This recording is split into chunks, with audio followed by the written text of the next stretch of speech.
അങ്ങനെ ഫൗണ്ടേഷൻ പുഷും കൂടി മാറ്റണം, എന്നാലേ എഞ്ചിൻ്റെ വൈബ്രേഷൻ മാറുള്ളൂ. ബാക്കിയെല്ലാം മാറ്റിയിട്ടുണ്ട്. അല്ല എന്നാ പിന്നെ അതും കൂടി മാറ്റിക്കൂടേനോ? വണ്ടി അപ്പോൾ നല്ല ഫുൾ കണ്ടീഷൻ ആയോ? ഫൗണ്ടേഷൻ പുഷ് ഇവിടെ ഇല്ല, 2 ദിവസം കഴിഞ്ഞാൽ വരുള്ളൂ. നിങ്ങൾ 2 ദിവസം കഴിഞ്ഞ് വന്നാൽ മതി. 2 ദിവസം കഴിയട്ടേനോ? നിങ്ങൾ എന്ത് വർത്താനം പറയുന്നത്? അതിൻ്റെ ഇടയ്ക്ക് എഞ്ചിനാണെങ്കിൽ ഒരു വീണ് പോയാലോ? ഇവിടെ ഇല്ലെങ്കിൽ നിങ്ങൾ വേറെ എവിടെയെങ്കിലും വാങ്ങി തരണം. അതാണല്ലോ ഉത്തരവാദിത്വം. എടാ ശരിക്കും ടൈറ്റാണ്. എടാ അവിടെ ആപ്പേൻ്റെ ഫൗണ്ടേഷൻ പുഷ് ഉണ്ടോ? അല്ലേ മോനെ വണ്ടി വൈകുന്നേരം കൊടുക്കാം കേട്ടോ. ആപ്പേൻ്റെ ഫൗണ്ടേഷൻ പുഷ് ഉണ്ടോ? ഫൗണ്ടേഷൻ പുഷ് ഉണ്ടോ ആപ്പേൻ്റെ? ആ നന്നായിട്ടുണ്ട്. ചക്കന വിടാം. അതെ ബിൽസിൻ്റെ സ്പെയർ പാർട്സ് വീഡിയോ പോയിട്ട് 3 ഫൗണ്ടേഷൻ പുഷ് വാങ്ങിക്കൊണ്ട് വേജല്ലേ പുഷ് ഇപ്പോൾ കൊണ്ടുവരും കേട്ടോ.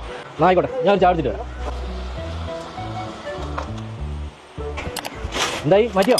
ആ മാറ്റിട്ടോ. ആ ഫുൾ കണ്ടീഷനായി, ക്ലിയർ ആയി. എത്ര പൈസയായി? 3480 റുപ്യ. 3400 തന്നാൽ മതി. ഞാൻ 2 റൗണ്ട് ഓടിയിട്ട് കൊണ്ടുവരാം കേട്ടോ. എനിക്ക് 5-6 തിരിഞ്ഞറിഞ്ഞില്ല. ഞാൻ ആ ഗ്രൗണ്ടിൽ പോയിട്ടില്ലേ, 2-3 റൗണ്ട് ഓടിയെങ്കിൽ പോരി, എന്നിട്ട് വണ്ടി എടുത്തോട്ടോ. അയ്യോ, ഞാൻ അതല്ല ഉദ്ദേശിച്ചത്. ഞാൻ അത് തന്നെയാണ് ഉദ്ദേശിച്ചത്.